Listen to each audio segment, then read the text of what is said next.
Hey everyone, welcome to Matt's Lockpit. So what I'm planning on doing for today's video, I'm going to share with you a little project that I'm just about to get started with.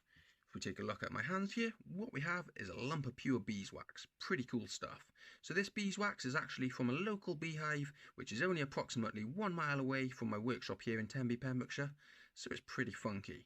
What I'm actually planning on doing with this beeswax is turning it into a wax oil paste for finishing my custom lockpicks. Of course, you're going to be able to use it for more than just your lockpicks. You're going to be able to use it for all of your woodworking projects.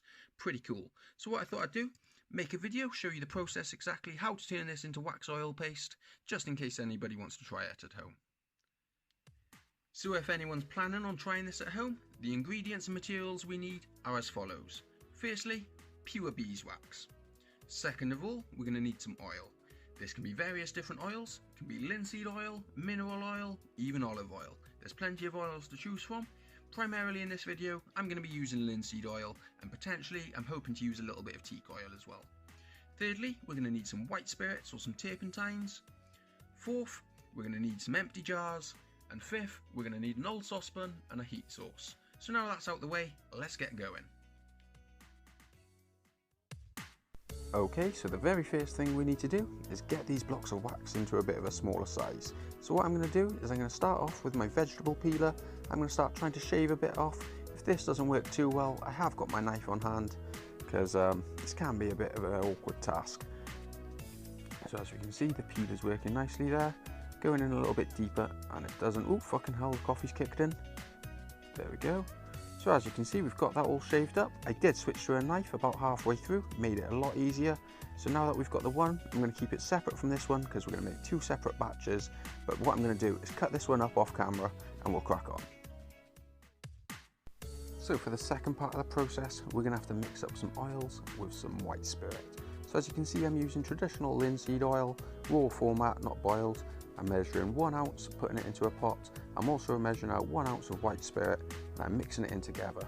What I'm going to do next is put the lid on this, mark this up with an L so we know that it stands for linseed, and then we're going to crack on with the next one. As I said, we are making two different batches. So now I'm using teak oil rather than linseed oil, and once again I'm going to be using 1 ounce of teak oil, there she is, and 1 ounce of white spirit. So I've never seen a recipe made like this with teak oil, so I'm hoping it's going to work, but we've marked that one up with a T. Holy fuck, it looks like we've teleported over to the hob. So whilst we're here, what we're going to do is melt this beeswax using what's known as the double boiler method. This means we have a smaller pan containing our 1 ounce of beeswax, which we then place into a larger pan full of heated water. We need to heat the beeswax up nice and slowly and stir it regularly in order to not actually burn the beeswax. It's also worth mentioning, beeswax is highly flammable and we don't want to have any accidents, so we're going to keep the heat low and we're going to stir it regularly. Once the beeswax has reached a nice and oily consistency with no lumps left in it, what we're going to want to do next is add our mixture of oil and white spirit. Due to the fact that the oil and the white spirit is cold whilst the beeswax is warm, you're going to see that we have a reaction. Once again, what we're going to need to do is heat this through until a nice oily consistency.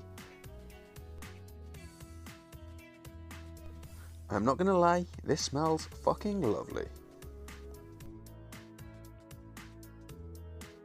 So once you're happy with the consistency of your mix, there's only one thing left to do, and that's pour it into our jars. So we pour it in nice and slowly, making sure not to spill any. What we need to do then is leave these sit for a few hours, let them set, and then we'll come back to them. So I've gone through the exact same process again, only this time I've added the teak mixture instead of the linseed. So at this stage, I think I'm going to go to bed and leave these set overnight, but as we can see, they're looking like tasty creme fucking brulees, to be honest guys. Pretty funky.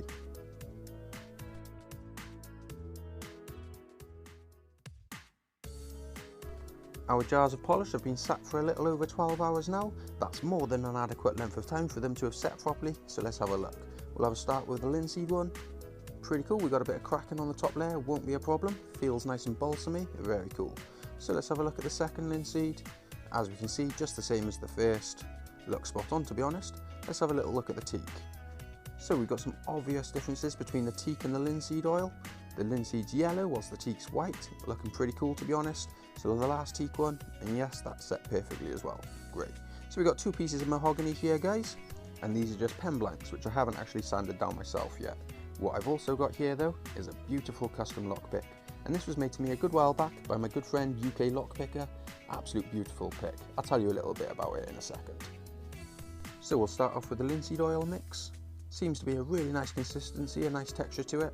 So let's have a see how it goes.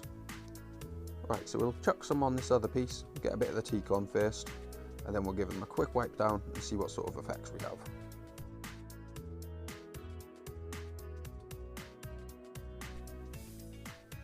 Give it a quick wipe. Well, that feels absolutely lovely. Actual good visual difference as well. I'm hoping that's showing up on camera because that's actually a really nice finish and I'm quite impressed with that. There we go. As you can see, you can't complain about that at all. That was just a quick wipe over.